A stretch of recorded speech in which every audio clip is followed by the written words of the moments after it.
Hello there.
Hello there.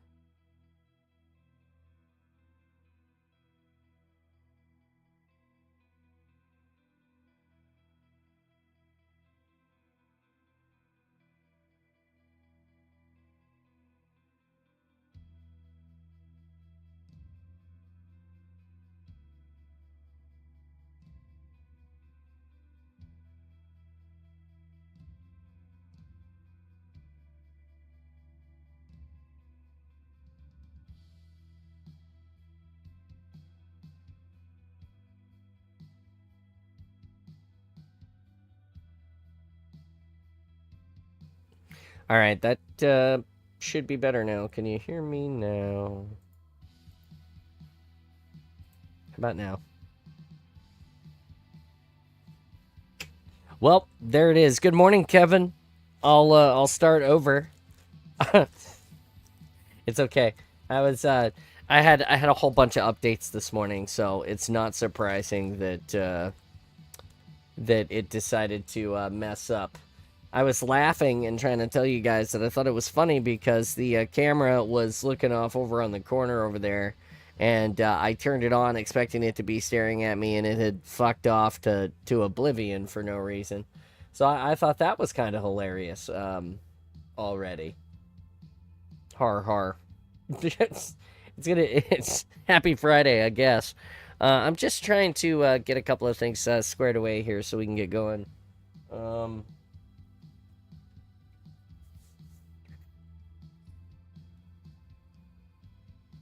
oh, Obspot.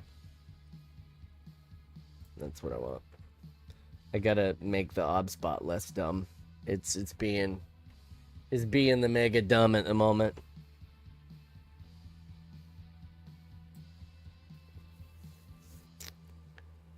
Normal tracking.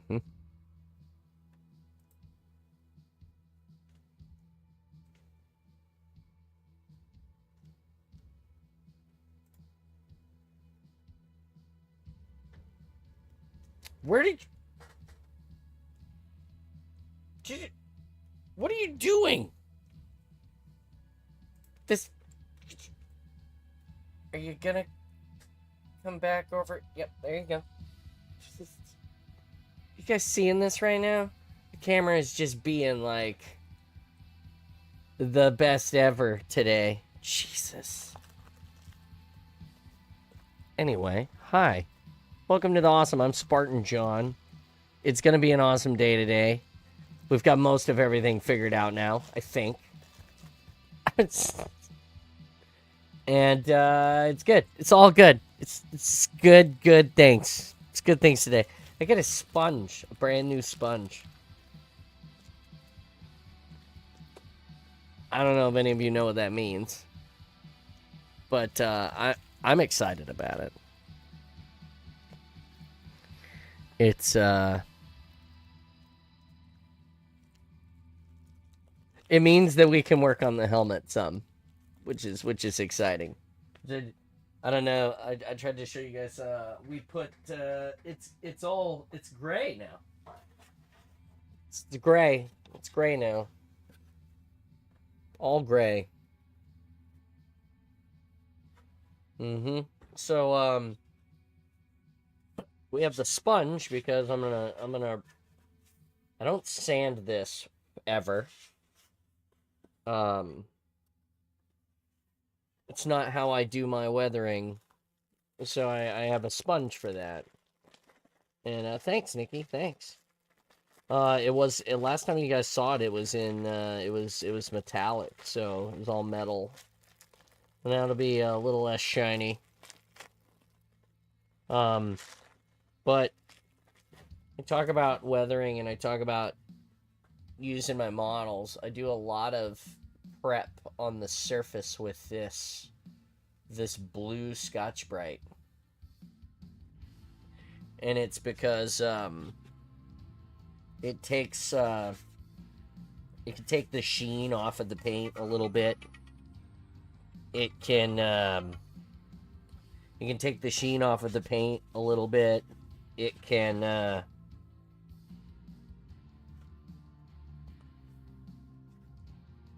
can scuff it up a little bit, but not sand it. So if you have like some impurities in your paint, it can take them off. But it helps if you're gonna paint over the top of a coat of paint, because it can help keep that layer of paint sticky. But it can also take off excess buildup of paint that you didn't want. So if you had a little bit of overspray or something that you didn't like somewhere, you can take that off.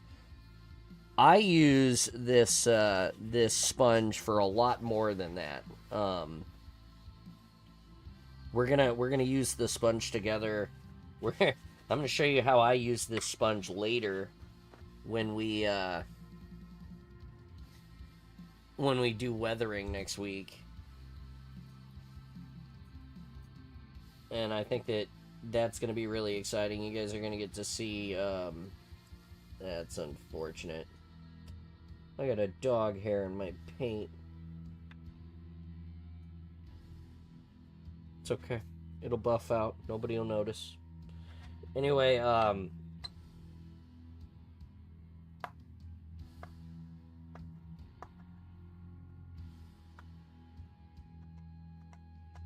they're chasing the lines. So anyway, we painted the helmet. We used do I have it? I do. So for this coat, I'm gonna show you what we did here when we're talking about it. It's really cool. The original goal was to have the was to build this helmet and this suit. And so we wanted to match that gray as close as we could. And so we landed on this primer gray. It's a Rust-Oleum product. It is made for cars.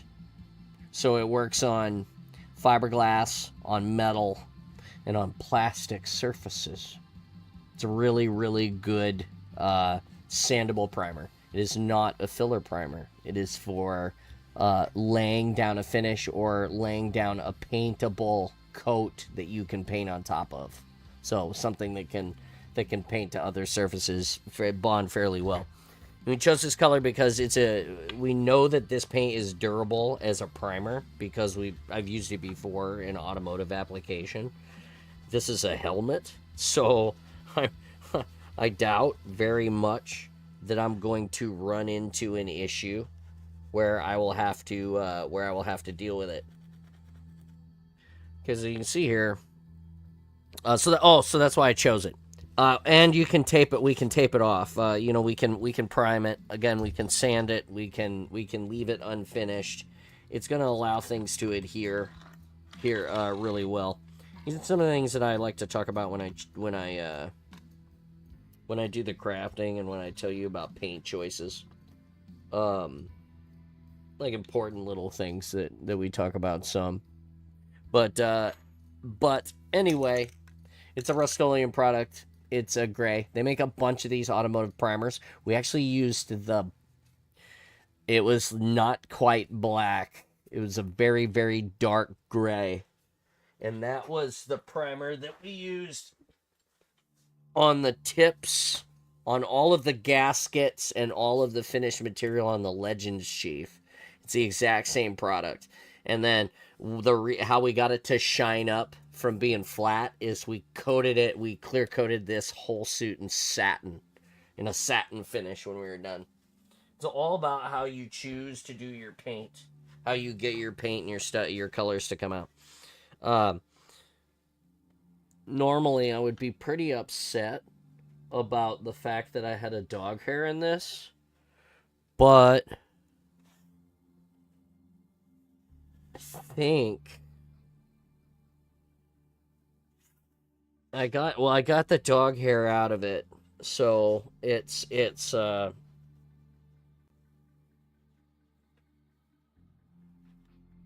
the tiniest little.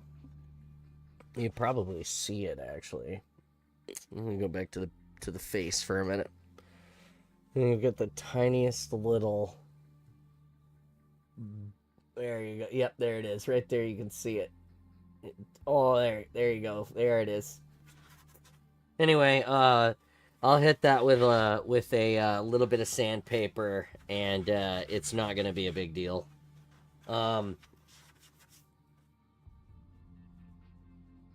When I hit this with the sponge like this, it's better than sandpaper, like I said, because it takes the layer of bullshit off the top. So if you've got dust or anything that's settled in your paint layer I really don't care, for the record, about this layer at all. This layer, so for anybody who's been following the crafting, this primer layer is only here because it's easier for me to paint this primer layer on, which brings a little bit of color into the helmet, so that when I paint the white on it, it will have something to contrast against, something that I can see a difference in, a little bit of a difference.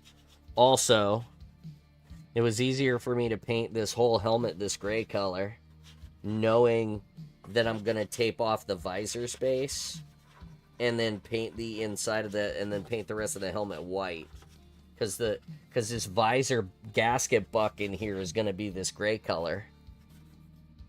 So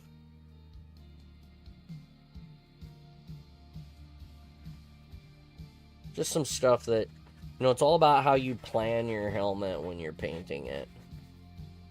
I watch I watch this guy. His name is Foam Forge. Sometimes we play games with him, and he paints minis, and he talks about some similar things with his minis. I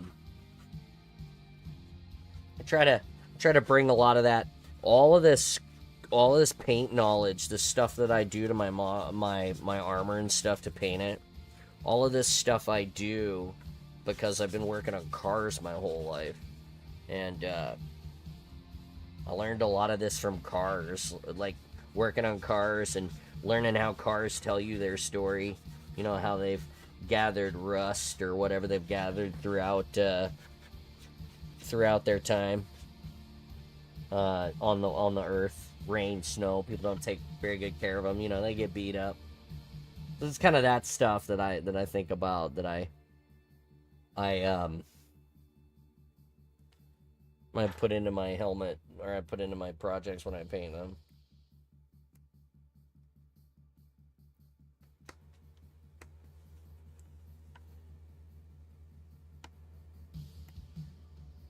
Anyway, I got my cup of coffee. The Kraken won last night, 5-2. That was really great. It was a good night. They play again, I believe, tomorrow.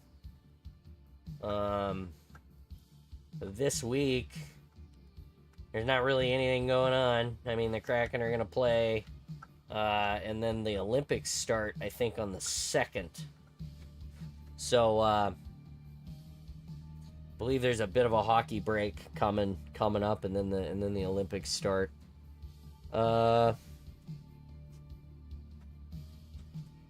So, no baseball.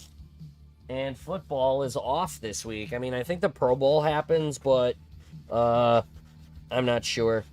I'm not sure if that's a thing anymore or not. Who knows? I've stopped watching it because none of the players show up and actually play hard. You know, when I was a kid, the Pro Bowl had like more than just the football game. It had the skills competition, so they'd have like the kickers would do a kicking competition. They'd have them set up in a whole bunch of weird places, and that was I always thought that was kind of funny. And then wow, that's kind of nasty, isn't it?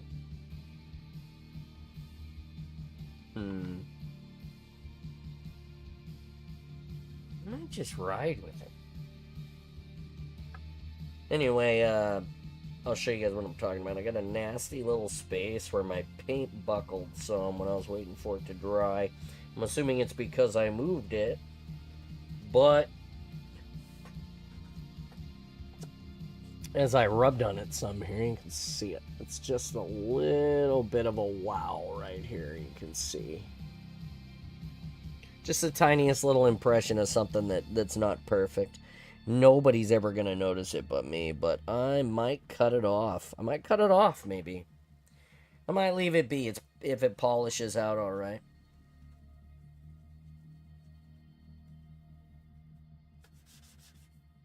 Anyway, that's it. That's all I did. That's all I wanted to do. I had this thing. I painted it white yesterday, or I painted it this gray. I finished painting it yesterday in the shop. And I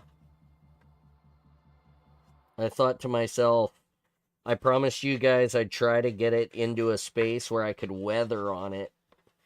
Get it weathered down so it starts looking like the helmet I play with next week by Wednesday. So as I was sitting here this morning thinking about what I wanted to do to fire up the show, talk about a few things, I thought to myself, you know, I could buff on that helmet just a little bit and get it ready for paint so that I can put it in white and actually have it ready to go. Once this is done, you know, I've already been working on padding it some. I've got my pad idea all figured out. I'm gonna get it right so I can wear it. I've got my electronics. I need to build them. So this gives us a ton of content, right? It helps me build stuff for you guys to be engaged with and watch. But it also gets my helmet done faster. Again, if you're wondering, And you can see what's going on here already. And this is part of the weathering process that this is part of the reason why I do it this way, okay? So this was just a gray helmet when it started. And it was flat gray. And you see now on this edge it's sort of polished. And you can see some of the primer is starting to go away. And you can see some of the metallic paint busting out from underneath, right? Just because I rubbed on it a little bit with this blue sponge. And you can see in the sponge some of that paint coming off. Some, just a little bit there in the sponge. You can see it, okay? The sponge is softer than this, and it's supposed to be softer than the paint. So you're just taking the tiniest bit of the top. And then anything that you had that burrs. So if you had a little bit of an uneven finish right over here, it's just not quite the right sheen. It's a little bit fluffy. It's got some like grit in it. So, you know, the paint might have been, when I sprayed it last night, it might have been on the border of being a little too cold maybe. It might have stood a little too far away, so it got like a flaky or gritty buildup. Anyway, the sponge just rubs that off. Okay? And the sponge picks it up. The beauty about the way you do this is that all this color stays in the sponge forever. Stays in the sponge forever, okay? Until you throw the sponge away. This will be important later after I paint this white. So now all I have to do is I'll spend the rest of the weekend. I have to tape the inside of these spaces. So it's all about blocking now before I can paint this white. Come on, Chief. Take a girl for a ride. Yeah, sure. Of course.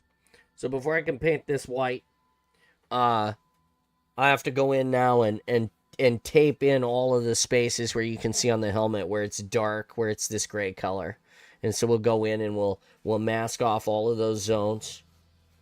And then we'll paint this white. And then after we paint it white, we'll have days and days and days of wiring and padding and soldering and testing. It's going to be really cool. Put it on my head? Sure. Yeah, I'll put it on for you so you can see it.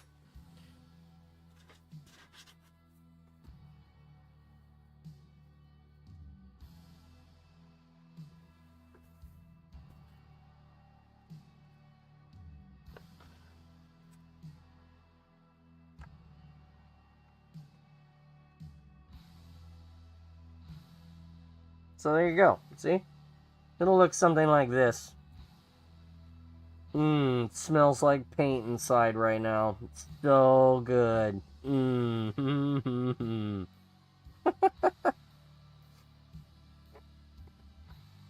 it's gonna be nice. You can see the inside. It's gray now inside. It's similar to the outside. It's not quite cured. But yeah, I'm really excited about it. I think it's turning out good. I'm grateful that I'll tell you what, this helmet, anybody who's been around for a long time, that helmet that's been a tough one for me, that helmet, because it's my multiplayer Spartan. I've really wanted to have this suit, this helmet, so that when I play Infinite and and you have me put a helmet on, I cosplay as the Chief a lot, but to put that on, my cousin got married today. Oh, okay. So it's like a church. It was like a courthouse wedding, and you guys are gonna have like a formal ceremony later in the summer. That's cool.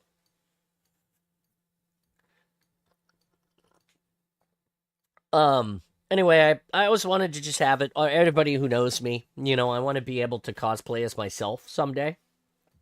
And because I always cosplay as the Pineapple Chief. It'd be cool to be this guy. There's a lot of things that you don't get when you hang out with the Chief.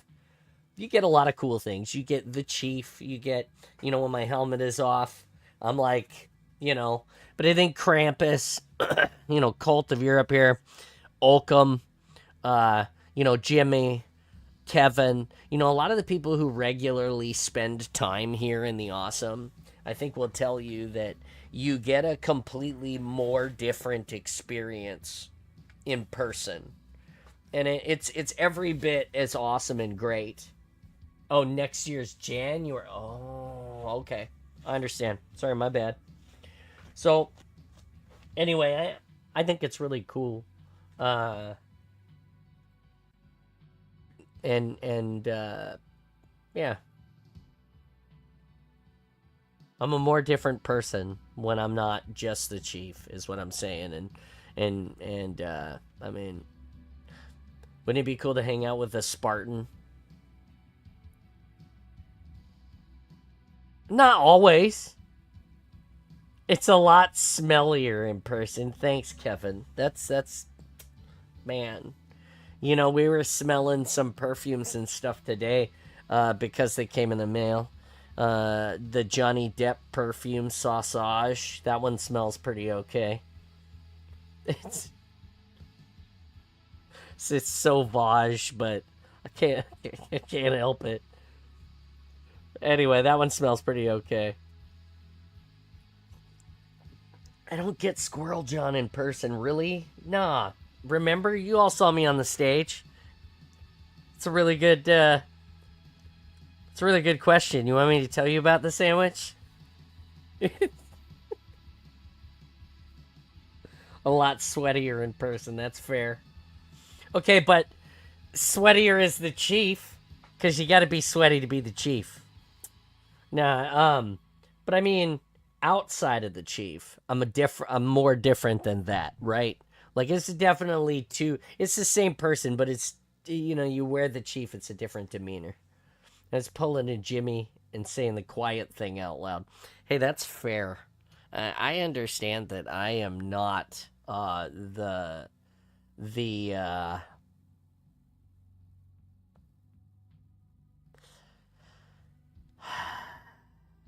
yeah, sillier outside the armor. Yeah, that's right. Because when you're the chief, you can't be silly.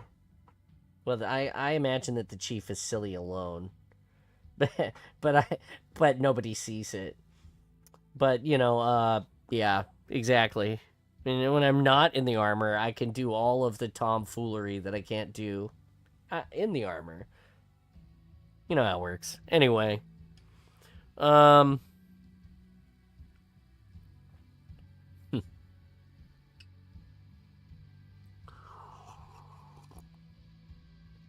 still no snow in Washington. I'm so sad. Um, we need the snow so bad, and I want the snow to come. Our weather report is it's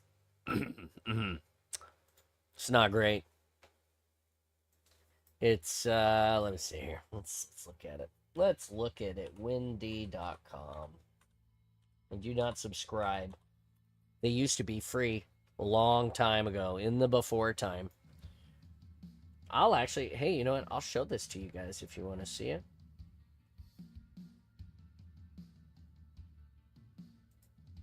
Also turn that on for you since I turned it on for you.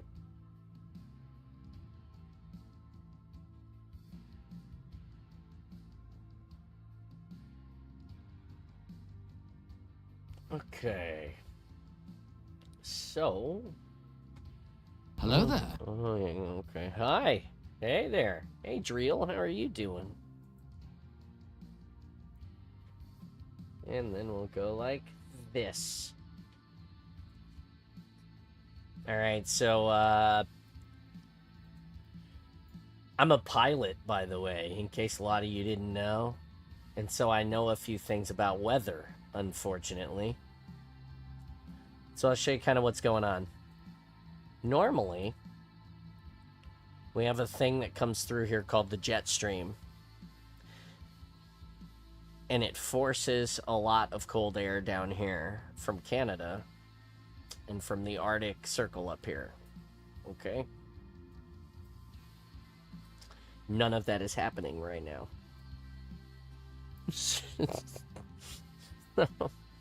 So what we have is we have some relatively warm temperatured climate that is spinning this weather right now.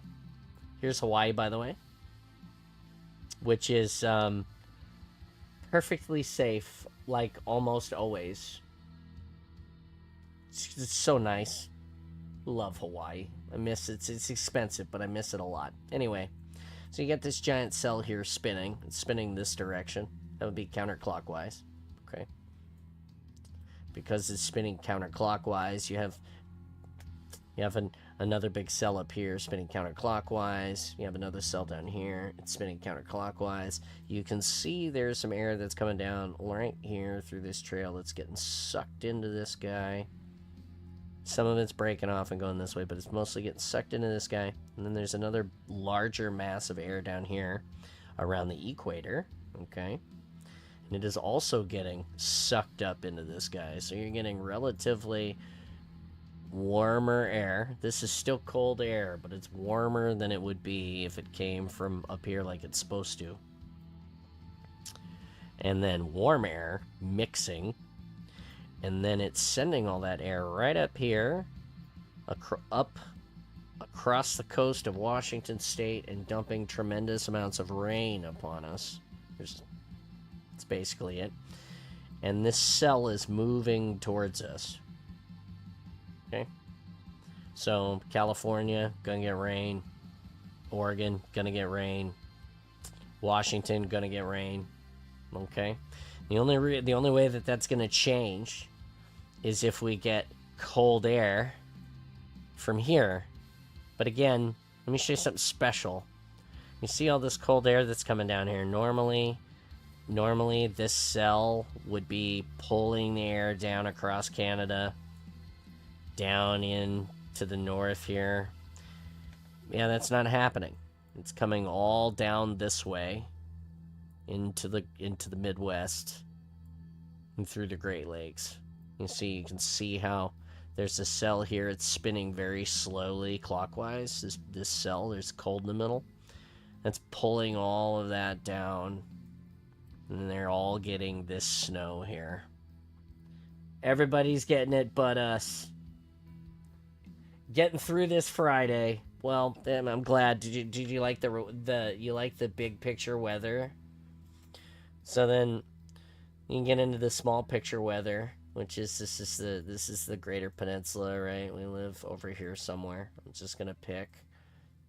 And here's what it says about the weather. Now that I told you what the greater forecast is, we're gonna see if John is right, because it's been a long time. So I don't know if you guys can see this, but look at these temperatures. 50, 49, nighttime, 1 p.m.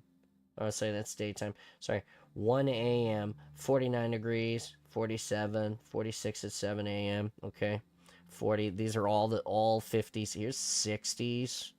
This is fucking t-shirt weather in January and February. Right?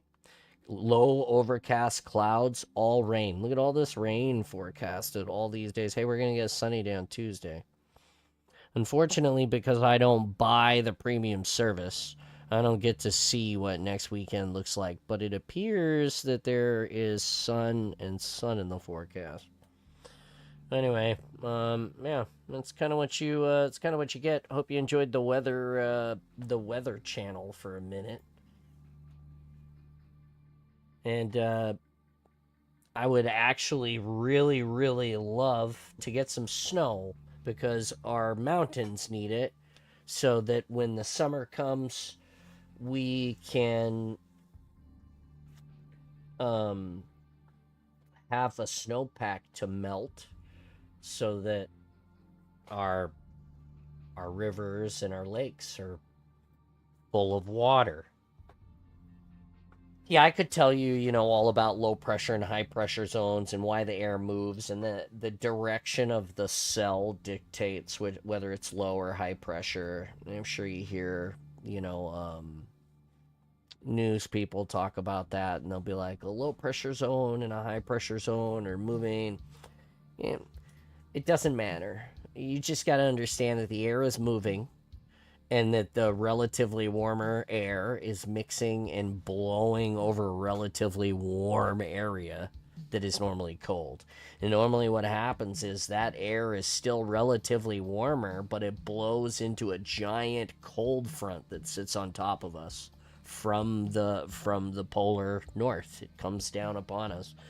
and it sits, and then as soon as that warm, moist air hits it, it becomes frozen, the rain happens, and the snow comes. But this is not what's happening. It's just warm and warm. I got nothing. The Farmer's Almanac said that we were supposed to have the hardest winter on record, is what they said. Catherine O'Hara died. Let me look her up. Yeah, the Farmer's Almanac this year said we were supposed to have one of the hardest winters on record for a very, very long time. And I'm not seeing it. Now, my wife did remind me that lately our winters have pushed deeper into the spring. No shit. Oh my God. She was also the lady in Beetlejuice.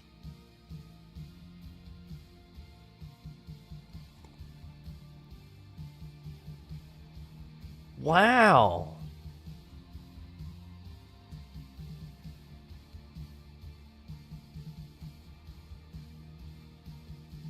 Man, that kind of makes me sad.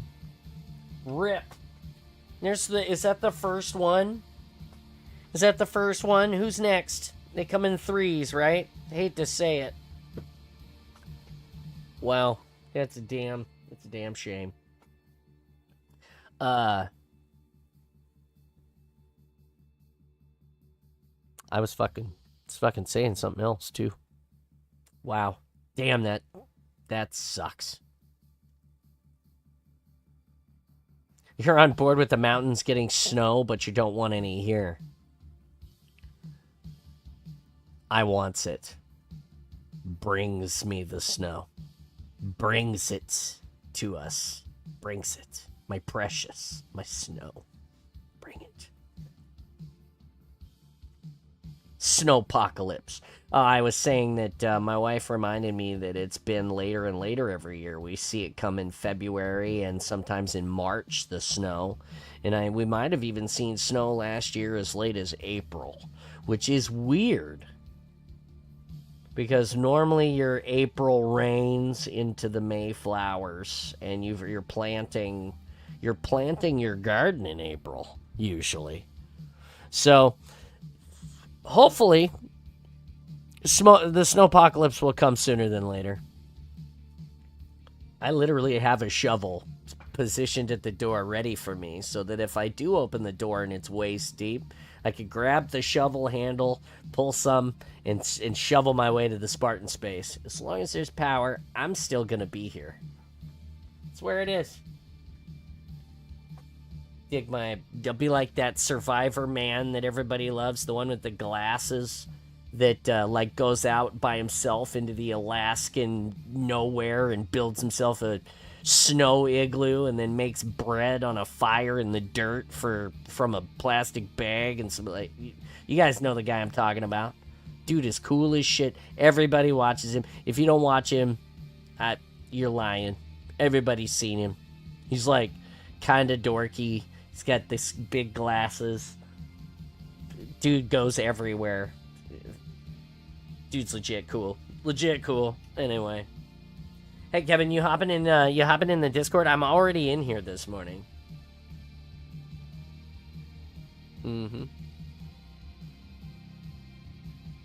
Already. And or am I playing alone? West Coast snow is wet and heavy. Hate removing it.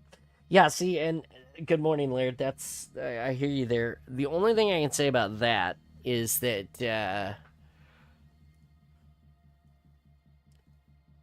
yeah, I guess I don't know what to say about that. That's a tough one. I don't have to remove it, so guess there's that. It's a very foreign concept to me. Like, I was talking to Jimmy about it, and he was like, yeah, I gotta go out and shovel the snow. I gotta, shovel my sidewalk. And I'm like, what? What? When it snows here, I don't do shit. I I shovel a path down to the car for my wife because I love her and I don't want her to die when the snow starts melting. I shovel the porch off because I love my wife and I don't want her to die when she goes walking across the porch to go to work or whatever it is she's doing today. If it wasn't for my wife, I would probably just let the snow be and just let the dogs in and out and not give two shits about it until I absolutely had to go somewhere. Yeah.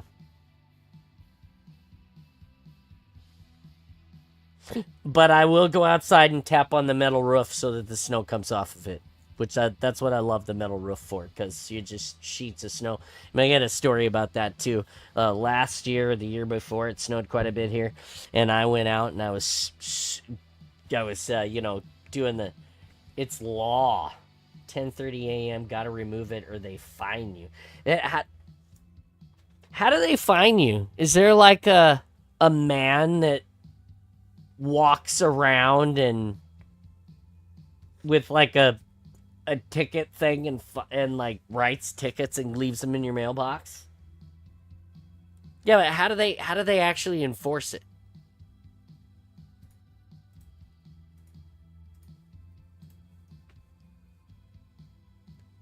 You don't have an HOA or a city crawling up your butt to shovel? I do have an HOA. They don't tell me what to do. I was on the board for a little while. They don't tell me what to do.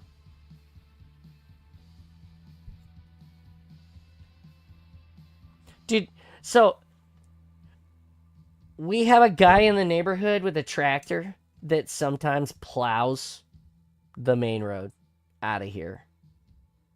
Usually doesn't happen.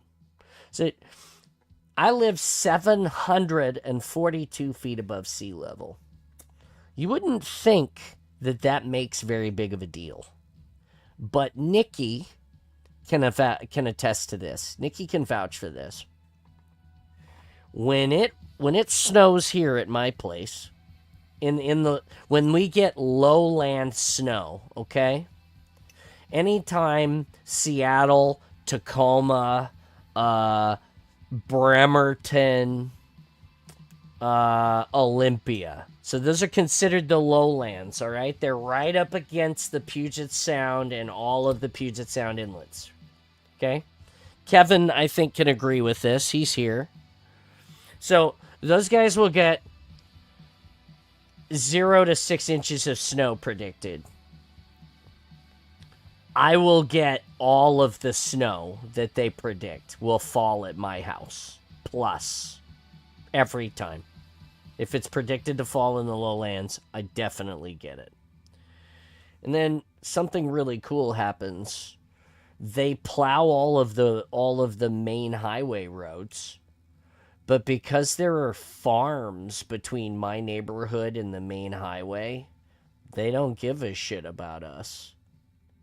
So we're like the last place to get a plow into the neighborhood if we're lucky. So what happens here is we'll get sometimes up to a foot of snow. And for a long time, we had a Ford Mustang sports car and no truck. Or we'd have the truck and we'd be able to get out in four-wheel drive, but we'd pretty much get just stuck. Every time it says that we're going to get snow, we go to the store and make sure that we have groceries because we expect to lose power for at least a day, and we expect to get stuck for a week, at least. It has happened. Nikki says in the chat that it's true. She's been here. She's been here and gotten stuck. But yeah. Morning, Kevin. You got anything to contribute when about what we're talking about at the moment, about the weather?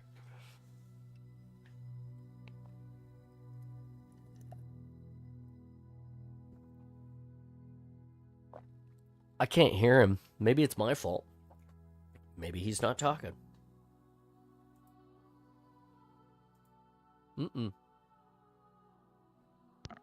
Oh, I hear him now. it's very infrequent we get snow. Oh, you guys? Yes. How come?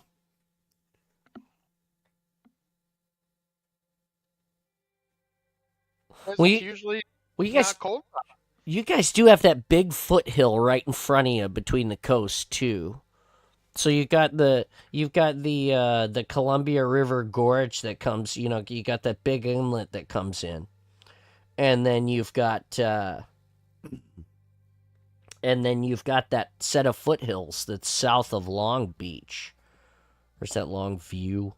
Whatever that South Peninsula is below Grays Harbor, below Ocean Shores, the other side. Which, have you been there? It is sad what has become of that side of the harbor.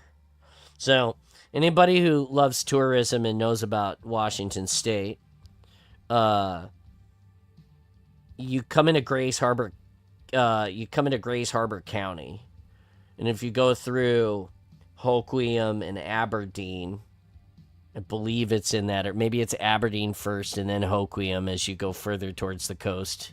Maybe it's that way. Anyway, as you go through there, you go out towards Ocean Shores, and it's this giant peninsula that runs down along the ocean and then the inlet of Grays Harbor. And it's got a lot of tourism, like go-karts. You could rent little mopeds and shit. They have like festivals. They have rides. There's hotels. It used to be a really big deal when I was a kid. Like everybody would go there. It'd be packed all the time. You couldn't even drive down the main road because there were so many fucking people there. We went to the other side of Grays Harbor, the south side, on that other peninsula that fingers that closes the inlet into the harbor, and that used to have restaurants and tourism, and there's nothing there anymore. It's all closed. Like all that shit is it was like dead town. You believe that, Kevin? You know what I'm talking about, right? Somewhat. Places just, the industries change and the townships around them. That's just crazy. I guess people don't really like go on road trips and go to the coast anymore, too, I suppose. Just makes me sad. Makes me sad, all the stuff that you used to do that used to be cool, and now it's like, eh. I'm still kind of what Westport gets me is that town what I'm gets talking me about. is driving ahead. down I-5 and not having those cooling towers down there. They still have the cooling towers at Chehalis, the Chehalis nuclear plant. The towers are still there. On I-5. No, they were never on I-5. They're on Highway, I want to No, say, no, 8. No. The ones on I-5. On I-5. Yeah, they took them down. I don't ever remember cooling towers being on I-5. Yeah. Where was that at, Kevin? Let me-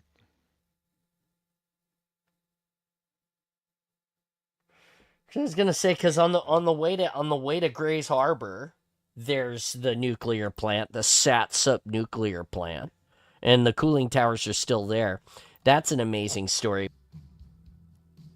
And after that, there's a drop in my internet at 10:51. Okay. The nuclear scare began, and then we never fueled the nuclear plant. And so we have the plant, it's constructed, everything is there, all of the equipment is ready to go, and it has sat. And we have an elevator contract. I think ThyssenKrupp still services the elevator, so they send a mechanic out to work on the elevators in the facility. There's a tour. You can go take a tour of the facility, which is super cool because it's a nuclear space that was never used, so you can go and walk through it, and that's really cool. But It's a power plant we spent a bunch of money on, our taxpayers paid for, and we didn't even turn it on because we were scared of the possibility that it could be nasty,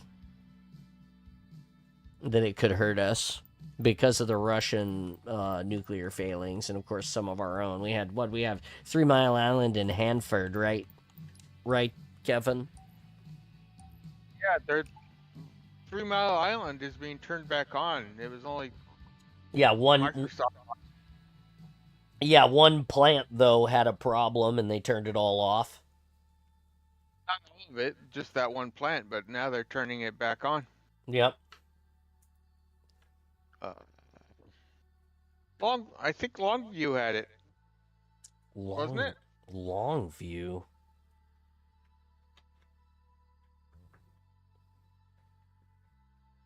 I'm gonna have to look.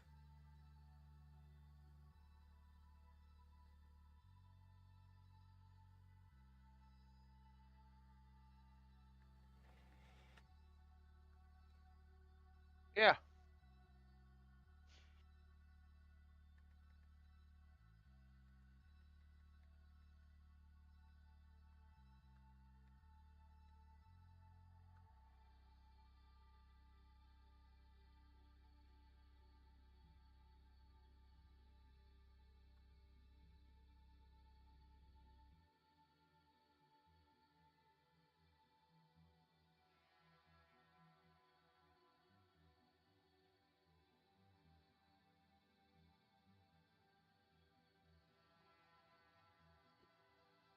It had Longview, really. Longview.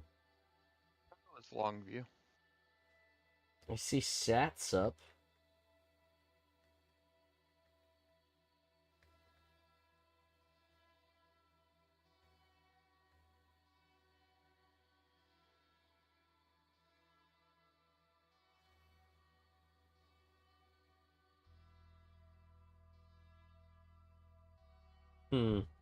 I'll have to do some research on that, Kevin, because I don't remember it. I just know Satsup is there, and it's still there, and we don't use it, and you could go tour it. But that's on the way to, like I said, to Hoquiam. That's on that. And I say that's the 8. Said Highway 8 that runs out to the coast. Not that anyone who's not from Washington would know. It's...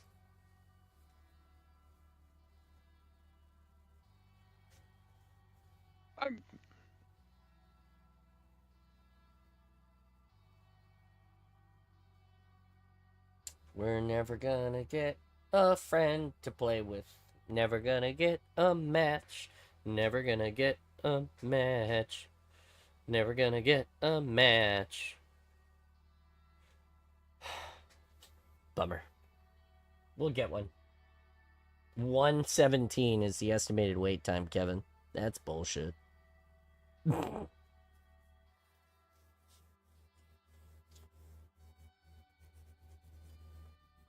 As the days go by,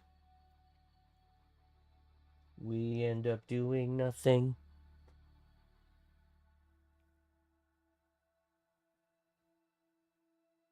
I remember the ones Kevin is talking about in Chehalis. They were visible from I-5. That's got to be Satsup then. It's got to be Satsup.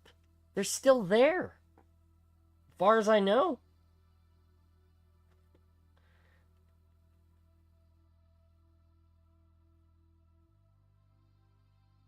Washington Nuclear Project 3 and Washington Nuclear Project 5. Twin nuclear reactors at Satsup. Mm-hmm.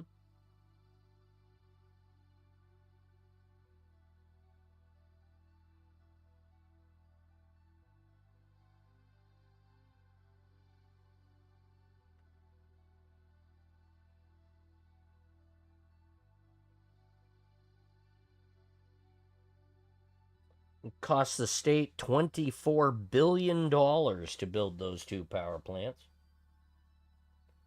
In today's money.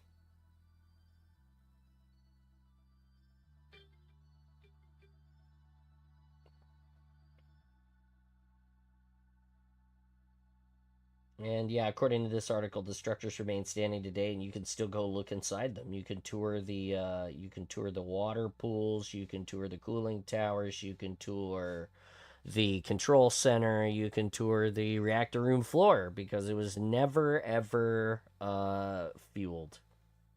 We just built it, and it's just still sitting there.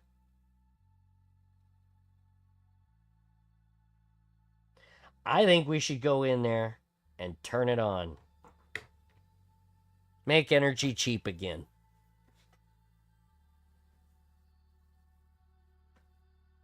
But that's me. Just the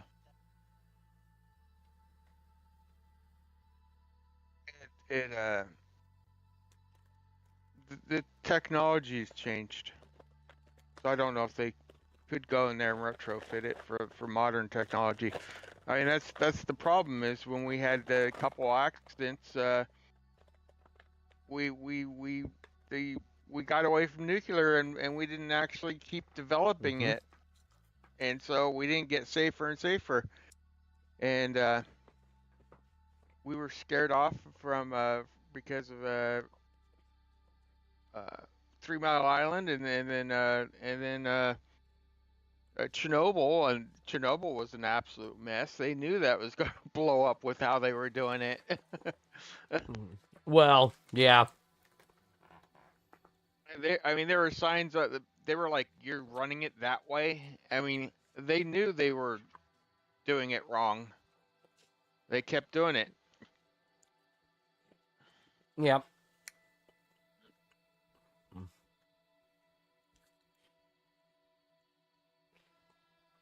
And then the other ones, the Japanese one that was because of a tsunami. Fukushima. But you know, Bill Gates and all the billionaires and stuff, they're all running nuclear testing. They're all, because they know that, like, that's the cheapest, safest, most economical way, even though I don't think that's it at all. I don't think that's it at all. I don't think that it's about humanitarian aid or humanitarian benefit anymore. I think it's about I think it's about getting off of this planet and going to another planet. No, I said that they know it's the cheapest. I mean, that's the reason why they're doing it. It's not the humanitarian thing. I don't even think that it's cheap. I think that they know that they have to do it to get out of here. Oh no, it's cheap compared to everything else. Yeah, but I don't think it is.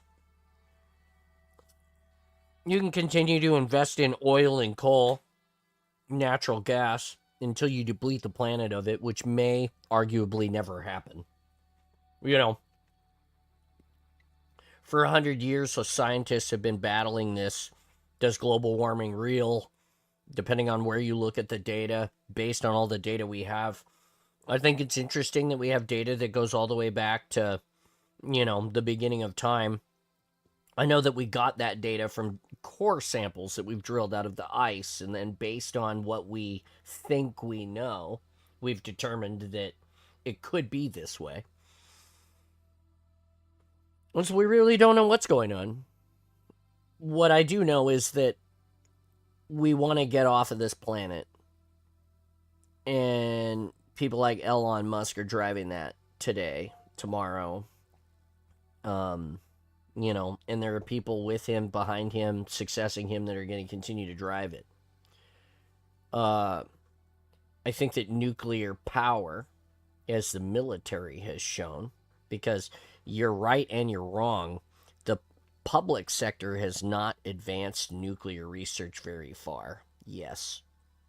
The private sector, the military-industrial complex, has completely revolutionized nuclear power, and they've worked on it, and they've worked on it, and they've worked on it, and they've just refined it. We have the safest nuclear navy. The number of nuclear-powered ships is they're not diesel powered boats anymore.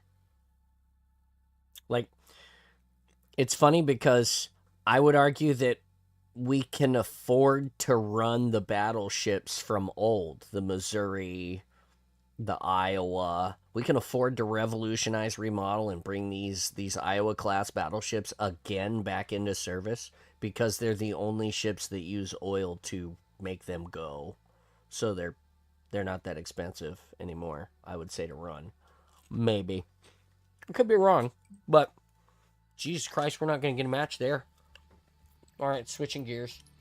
I don't know. What do you think about that?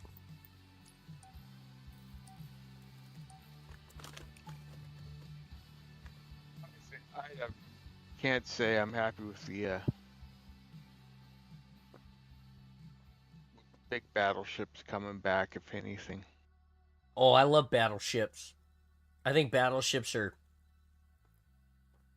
You can send an aircraft carrier out, and you can take your airplanes and push them over somebody's space, and you can air dominate. You can dominate their airspace. Sure.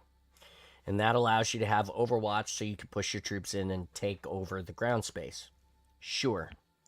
There's nothing like setting a battleship 27 miles off of your coast, to filling up the ballast tanks on one side, and then destroying an entire mountaintop in one shot. And we did that with a battleship one time. We blasted an entire mountaintop off of a mountain with a like, you can't do that. That's not something you just do. We could do that with a battleship. It's like just because. There's nothing like launching a car at someone. And that's what you're basically launching when you fire the guns on the Missouri. 16-inch, 3,500-pound projectile. That's pretty cool. Yeah, there's throwing cars, and then there's dropping cars from orbit. Total different power scale. We're not there yet, Kevin. We're not there yet.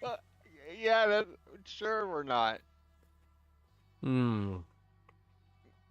I mean, tungsten rods from space? Yeah, maybe. I don't know. You don't think we have gods or rods from God? I don't know if that is something that we actually put in space. I believe that we might have a satellite out there with some nukes floating around inside, ready to go. But that would break treaties and stuff. I believe we probably also have a satellite with a laser on it somewhere floating around. Rods from God are don't break any treaties, and they're also non-nuclear, so you can actually use them. Yep. I don't fallout. I don't think no fallout. I don't think we got them. Honest. I do. With as much stuff that we've taken into space, you don't think we've taken things like that up there? If not, we're about to, because Elon's going to be doing that. Well, you know how many starships he wants to produce a year? He wants to roll out like... Martin says there's no chance that any of that shit is out there. No lasers, no missiles, no rods. But yeah. Martin says no chance. Sorry, Martin. I agree that there is a possibility that someone... I'm going to tell you, I bet you if anybody put nukes in space, it was the Russians. And if the Russians did it, you goddamn better believe that the Americans did it too. Because we don't let the Russians do anything without doing it twice.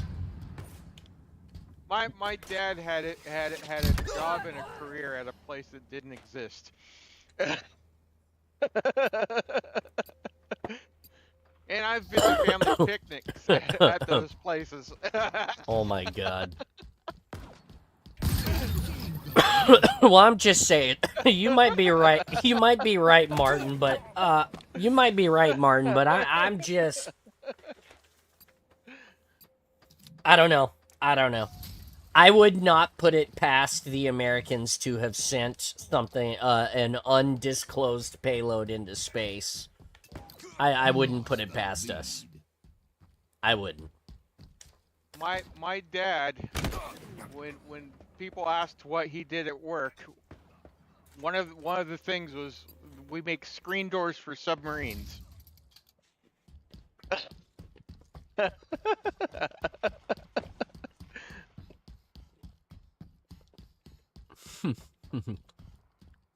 One above me?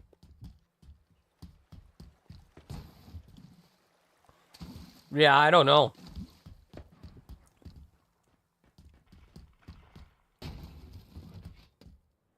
Is it because we lack the target computing capabilities? It's possible.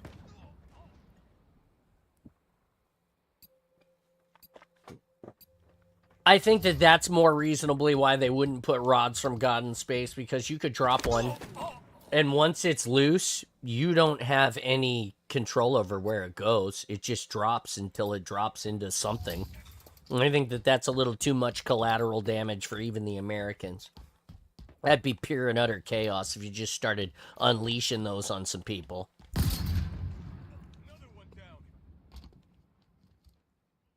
Requisition.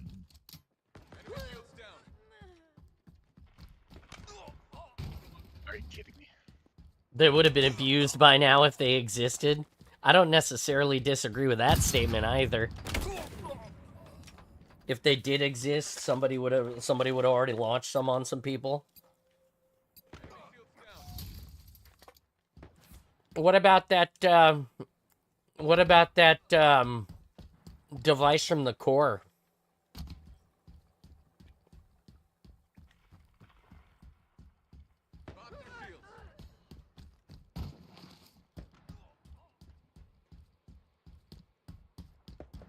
We've lost a teammate.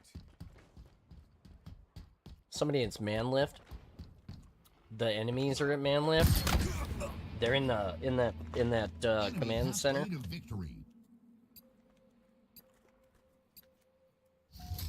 Hmm.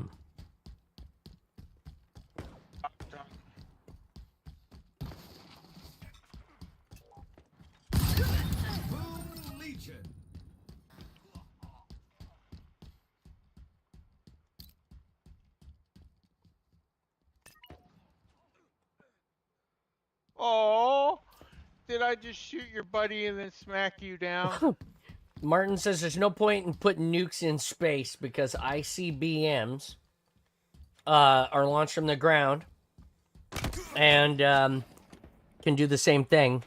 And so the benefit of putting them in space is not as good considering the cost, is basically what he's saying. It would cost too much money to put the nukes in space.